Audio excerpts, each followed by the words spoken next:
Now that we've shown you the basics of warded locks and how to impression a key, now we're going to show you the fun stuff, how to pick them, especially when nobody's looking and all of a sudden you got the lock open, you hand it to them and it's done, and they wonder how you did that. Well, we're going to show you how to do that. First off, we're going to show you the basics of the locks inside. If you understand how the locks work inside, it makes them a little easier to pick.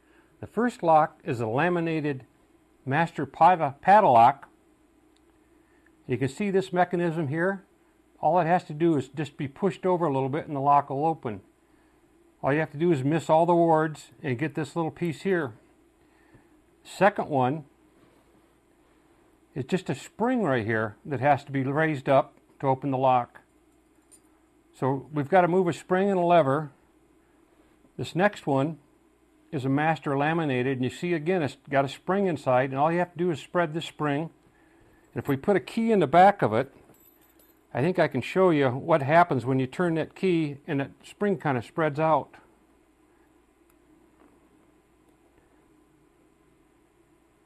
It just opens that up and lets the shackle pop up. The next one is just a spring lock. Or I take it back. This one's got that lever mechanism, that first one I showed you, and it's built up in the top here. This last one over is just a cheap old bicycle lock. And this is one of the wards right here. You can see you could take the lock apart and take that ward right out. And the spring is right here, and you got to spread this spring. It fits in a groove right here. And when you spread that spring, the lock pops open. Pro Lock make a real neat little set of picks here. You can see that there's nothing the full length of them. And that's just to get you up in that spring area. This works for just about all warded locks, but there's a few warded locks where the spring mechanism is in both ends of the lock, and then that's where it gets interesting. Over the years, I've kind of made my own set of picks. They look kind of crude, but they'll get the job done. Here's another ring of them. Get them spread out here so you can see them. But there's quite a variation in them. And through the years I figured out which ones work and which ones don't.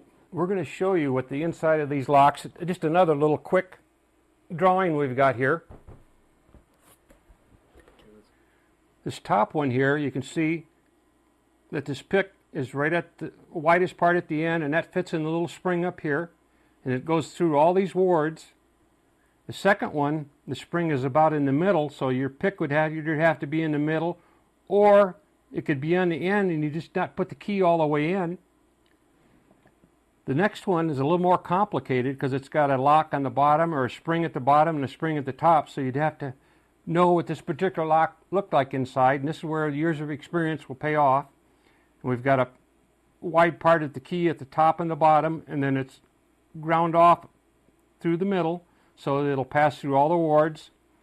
And the last one, sometimes you'll run into these laminated padlocks where they've got two springs or two locking mechanisms that you have to open, and they're usually right tight against the top, so you have to have a pick key that's got two portions of the key that'll open the lock, and the rest of it are ground off so it'll pass through the wards.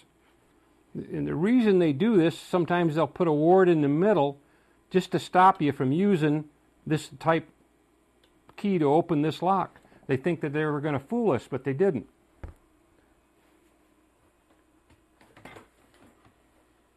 I'm going to go through, and just with this set of keys from Pro Lock, I'm going to try and open up as many of these locks as I can in as short a time as I can. We're going to see what we can do here. There's one.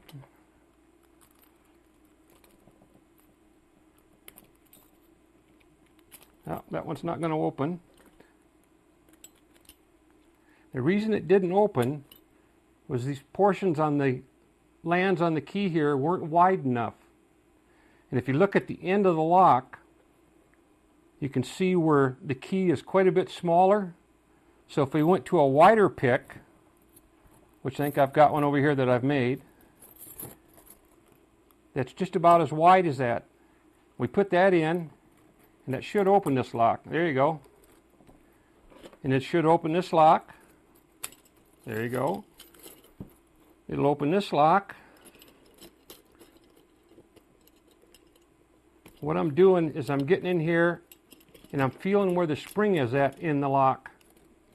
And when you turn the key, if you feel resistance, you don't want to force the key. You want to turn it to where you get into the spring area. This one's going to need a little wider pick, I think. Oh, there it goes. There again, we're getting down into the area where it just takes practice on these. Pop that one open. Remember, don't turn the key if you feel resistance. You can almost feel the spring start to come apart. There, that one's open.